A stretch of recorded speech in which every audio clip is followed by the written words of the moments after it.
Hi, my name is Kylie Lamble and I'm going to present two different teaching strategies that I believe are beneficial in the classroom. The first one is direct instruction and then also group discussion.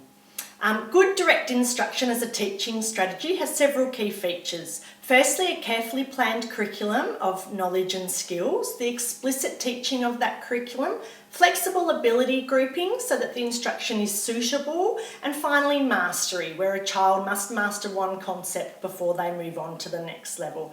Direct instruction involves practice but does not have to all be rote learning, but I think practice is a good thing. The key features of positive group discussion are that it needs to be substantive, so a significant idea that has meaning to the students depending on their age and ability. Topics need to be open-ended questions so that the students move beyond what they already understand. It needs to encourage good student norms of good social behaviour, and teachers need to offer significant wait time and ask only one question at a time. All discussions need to have a clear goal, so an end point that is clear to the students right from the start. The literature tells me that direct instruction is most appropriate when you're introducing students to a new area of study and you want to give them good foundational knowledge and basic skills. So like learning number facts, identifying common words for reading. So lots of this is used in the lower end of primary school. In the higher years, it can be an effective way to teach highly structured and ordered maths, as direct instruction has been shown to reduce the cognitive load on students' working memory. And direct instruction is also successful with low ability students, as they often need greater structure and smaller, more incremental learning tasks. Discussion is great to assist students with the initial stages of a writing task or to get them thinking about a research project. It's also a great way for me to uncover the student's prior knowledge on a particular topic. But it's basically a strategy best used when you're trying to develop problem solving and critical thinking skills in the student.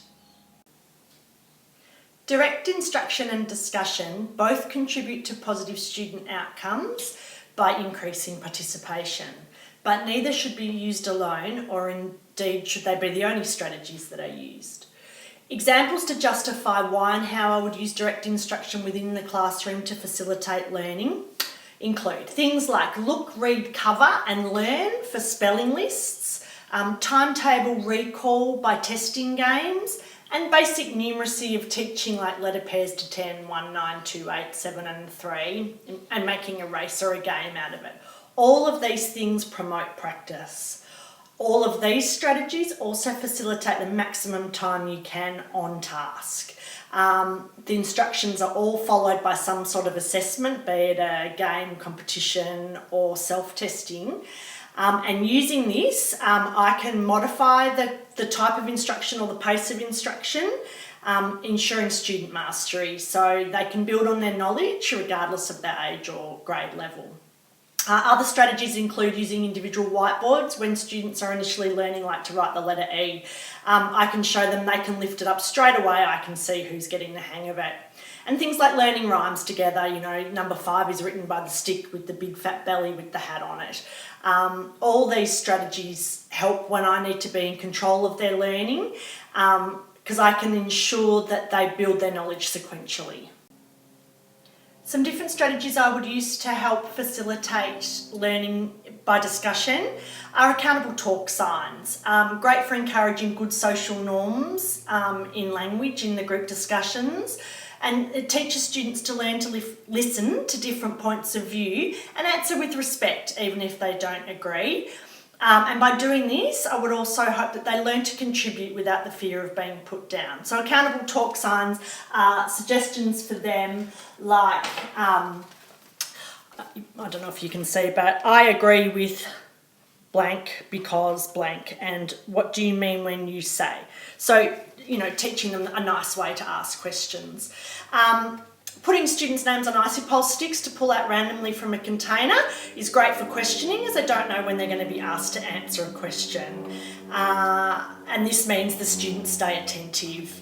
Techniques like think, pair, share, where they think on the question alone, then they talk about it in a pair with another person, and then they share their thoughts. This helps them learn to organise their thoughts and helps them direct their own learning as they mature. It also helps shy students or students that are not knowledgeable on a particular subject to learn without the pressure of participating in a large group environment. Group discussions involving all these sorts of techniques facilitate learning as it allows students to learn from each other, and it allows me to assess through observation how the students are grasping the content and for them to share their prior knowledge with me. This increases student ownership and their learning increases, so do student outcomes. So that concludes my talk. Thank you very much for your time and for listening.